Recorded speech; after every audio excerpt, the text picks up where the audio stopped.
All right, Ashley, we're back with our recap from our picks last week, and your picks were fierce like the tiger on my shirt. Rawr. The king of the jungle. Now, you went 3 for 3, and you started with one of your favorites. You took Melo on the over. Always. There are two things that we can count on in life. A second winter in Toronto when the weather feels nice, it's going to snow again. And also for the Chicago Bulls to say, I don't really want to play defense today. I don't care. It's fine. It's not my thing. Here's defense, the basket. Yeah. Allons-y, please. So Merci beaucoup for that. there were 12 scores in double digits combined from the Charlotte Hornets and the Chicago Bulls. So that hit the over. Classic. Cha-ching. Check it off. Then I went for more of my old faithfuls. I was living on the edge a little bit too much last week. I tried it. It was super, super close. I'm really proud of myself. But then I was like, you know who's going to win? Milwaukee. Smash. They're going to absolutely overtake the Detroit Pistons. They did by 30. And then the Brooklyn Nets were taking on Cleveland. And I just knew what an important game that was for the Nets. They're also shorthanded, still missing Jarrett Allen, who's a major presence by the rim. Kevin Durant drops 36, headed into the play-in game. And Ben Simmons has 2 question marks beside his name. Oh, what's the second one for? Just where is he?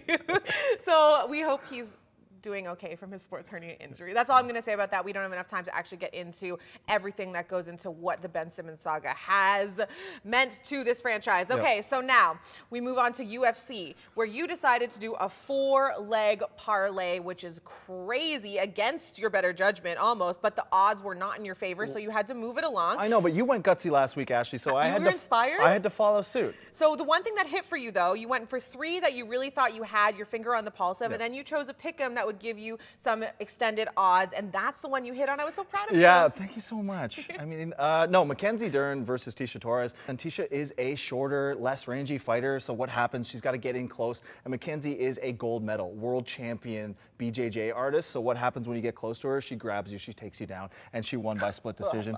Khamzat Chimaev, this was the fight of the card. Everyone was looking forward to it because of the hype train that had been behind him. Now, people think that the hype train came to a little bit of a halt.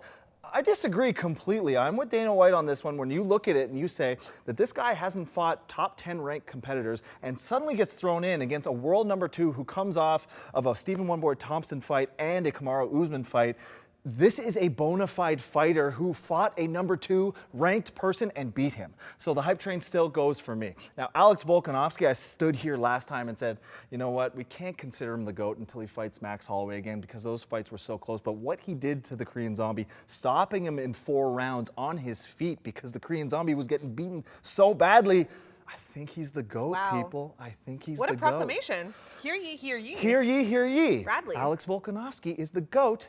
Methinks. But the fight of the night obviously was Petr Yan, and this is where I lost on my 4-leg parlay versus Aljo. Now, there was so much controversy in the last one that everyone was excited for this, and let's be honest. Round 1 was a toss-up, but Petr won that one. Round 2 and 3, Aljo took him down and did what Aljo does, which is beat you up on the ground. But 4 and 5, which are considered championship rounds, called championship rounds for a reason, because you have to have championship stamina, championship grit, determination. Aljo quit in both of those. Wow. So Dana White, as he said after the press conference, I had it 3-2. And 3/4 of the entire world that was watching 3-2. had it 3-2. I had it 3-2. So I blame the judges. Although the judging has been so suspect in the UFC, blame the judges. they have to figure out a different way to assess ground versus striking versus control, because it was clear that Petr won that 3-2. That's tough. We've seen it before, That's too. my opinion and everybody else's, so what? Yeah, and your opinion is now my opinion. You cannot, if you don't want it to be in the judges' hands, then knock them out. Facts. Then submit them. Facts. Do a little arm ta-ta-ta, you know? That's what it's called, That's actually the technical, I don't know if you know that. I actually was an instructor one time on a mat somewhere in a gi. Ha. That's the word, huh? Yeah, I did Taekwondo. I'm yellow belt. Watch out. But yeah. You can't leave it in the judges' hands. You cannot leave it in the judges' hands, and obviously easier said than done. You have 2 world-class athletes going at it, but that's how you avoid that. There's always going to be some subjectivity when it comes to judging, and 100%. that's the fact. So listen, we have picks every single week. You can find them on Fridays. He's at Brad C. Smith. I'm at Smartash. We will see you there. Let us know what you agree with, what you disagree with, and honestly, we've been pretty astute lately, if I do say so myself, adjust my monocle, so make sure you tune in.